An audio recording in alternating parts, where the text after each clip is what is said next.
The Vikings were one of the most feared warrior groups in history. Many epic sagas and poems were written to underline the bravery of the Vikings on the seas, sailing on their dragon ships. There are also several stories about courageous heroes and warlords who, with only a strong arm, a sharp blade, and a sagacious intelligence, conquered new lands and accumulated great fortunes. But among these renowned warriors, one name was synonymous with respect and admiration: Ragnar Lodbrok. The legendary Ragnar Lodbrok was a king of Denmark and Sweden during the 8th and 9th centuries. One of the main sources of his story is called the Saga of Ragnar Lodbrok, which explains that the term Lodbrok means hairy trousers, as his trousers were made of boiled wolf skin with tar, which made them thick and resistant. The exact birthplace of Ragnar is still a mystery. Sources differ between Sweden and Denmark. Son of the Swedish king Sigurd, Ragnar was part of the Yngling, an ancient noble lineage of Swedish and Norwegian kings. According to the beliefs of the time, they were descendants of the gods of the Nordic pantheon. The first Yngling was a legendary king named YNGVE, son of Njord, the mighty god Vanir of the sea. YNGVE founded the sacred temple of Uppsala, a religious center of Nordic paganism. After his death, he continued to be revered as an incarnation of the god Frey, something that increased the fame of his descendants. The historical context of the legend of Ragnar Lodbrok began during the reign of the great Charlemagne, king of the Lombards, king of the Franks, and the first emperor of the Holy Roman Empire. During the reign of Charlemagne, Christianity expanded rapidly in Europe, reaching the Nordic lands of Scandinavia, where it was initially not well received by the population. The proud Nordics held to their beliefs. They believed in the ancient gods, and armed conflicts, motivated by religious differences, became more and more frequent. At that time, the famous Viking invasions began, which until then were simple attacks by small groups of Nordic looters. Frank sources cite the name of a Nordic king named HORIK, who reigned in Denmark between 827 and his death in 854. His reign was marked by the attacks on the Carolingian Empire of Louis I, the son and successor of Charlemagne. Ragnar was a jarl in King HORIK's court, with the right to command a certain number of warriors and own land in his name. Ragnar Lodbrok's first great achievement was motivated by a desire for revenge. Ragnar gathered his best warriors and led an invasion against a rival kingdom. This kingdom was ruled by a monarch who had the reputation of being cruel and abusive. Many years before, he had been responsible for killing Ragnar's grandfather. It was on this occasion that Ragnar met the squire LAGERTHA. Like other women, she was a prisoner in the fortress of the evil king. Ragnar freed the captive women and gave them weapons so that they could participate in the struggle. He was impressed by LAGERTHA's bravery. She fought with the same strength and determination as the men. After a difficult fight, Ragnar and LAGERTHA won, and Ragnar was deeply in love with the brave squire. LAGERTHA refused Ragnar's approaches, and even put a bear and a huge dog to protect the door of her house to keep the stubborn man away. But even that didn't stop Ragnar. With a spear, he killed the two guardian animals, gaining LAGERTHA's respect. Ragnar returned to his land with LAGERTHA at his side, where they married and formed a family. In several versions, LAGERTHA was forced to marry Ragnar. Ragnar and LAGERTHA had a son named Frøydleif and two daughters. However, the couple's relationship was troubled. The constant discussions led to a separation. Ragnar sought a new marriage that would help him raise his social status. For his new wife, he chose a young Swedish princess named THORA, but the princess's father was overprotective and always placed a monstrous poisonous snake as protector of THORA's chambers. It was there that the imaginative Ragnar created his famous wolfskin trousers.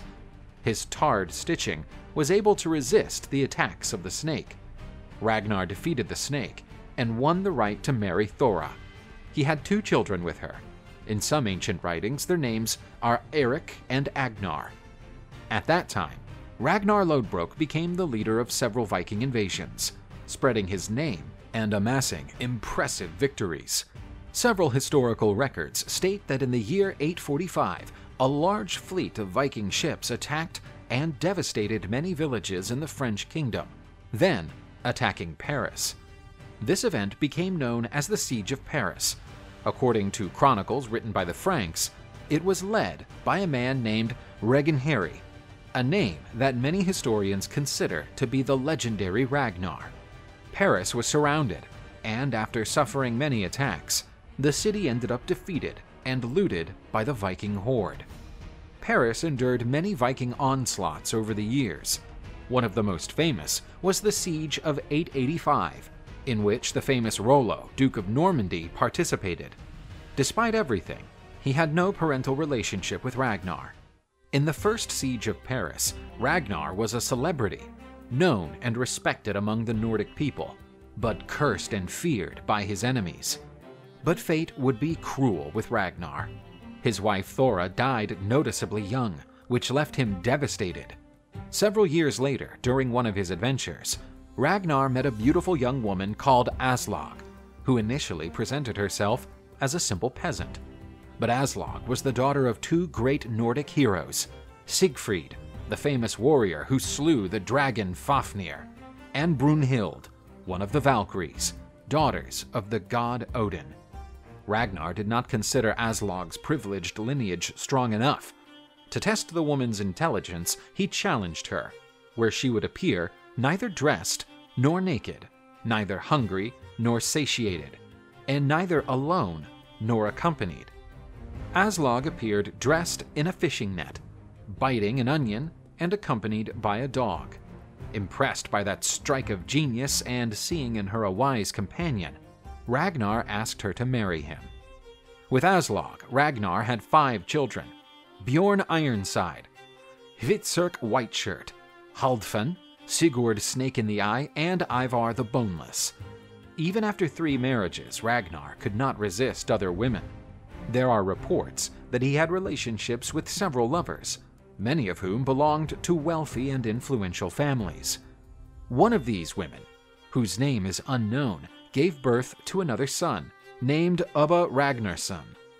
About Ragnar's appearance, there is a passage written: "He was the greatest and the most beautiful of men that human eyes have ever seen." Perhaps this explains his success among women. Little is known about Ragnar's life after the Siege of Paris. Some say he spent many years living like a true Viking, sailing off the coast of Ireland, Northumbria, and France, where he led new attacks on villages and cities. During Ragnar's absence, his children grew up to be respected warriors. Some even overcame their father's conquests. When Ragnar returned from his self-imposed exile, he was worried that his children were overcoming him. He began to fear a weak old age, where he would die forgotten in some lonely bed. To try to revive his name, Ragnar sought new supporters to lead a major attack against the kingdoms of England. The aim was to create permanent settlements and give new life to many Nordic settlers. But to his misfortune, few warriors volunteered for the journey. Ragnar left for England with only 2 warships. Ragnar wanted to land on the coast of the Kingdom of Mercia, but a major storm hit his boats, which sank in the turbulent waters. Ragnar survived the shipwreck and made it to the beach. Unfortunately, the storm led him to the Kingdom of Northumbria, where he was captured by soldiers of King EIRIK. Ragnar was a hated enemy, which had already caused many problems in Northumbria. Therefore, he was quickly sentenced to death. There is not much information on Ragnar's death. The most famous version says he was thrown into a well full of poisonous snakes. Ragnar may have died slowly, but he never begged for mercy, nor showed fear. He warned that his children would avenge his death. Coincidence or not, a few years after Ragnar's death, a great Viking army invaded the 4 kingdoms of England in what became known as the attack of the Great Heathen Army in 865. The leaders of that army claimed to be Ragnar's sons and would not rest until they avenged his father's death. Much of Ragnar Lodbrok's story is a combination of myth and reality. Many researchers say he is just a legendary figure. Others believe he was a real person, whose history and achievements were exaggerated as his popularity grew. It is also possible that Ragnar was not just one person, but several personalities. As such, Ragnar is a literary character who aggregates the achievements of several Viking leaders. As for the renowned sons of Ragnar, many were proven historical figures, such as BJÖRN Ironside, who sailed in the Mediterranean and sacked cities in southern Italy and Spain. UBBA Ragnarsson was a member of the Great Heathen Army which conquered the city of York in Northumbria and the Kingdom of East Anglia. Ivar the Boneless was one of the most feared Viking leaders of his time, known for not forgiving his enemies. For a time, he was king on the territory of Ireland. The stories about Ragnar Lodbrok may or may not be true, but his influence on Viking culture is undeniable. Nowadays, his legend continues to captivate us and awaken our admiration.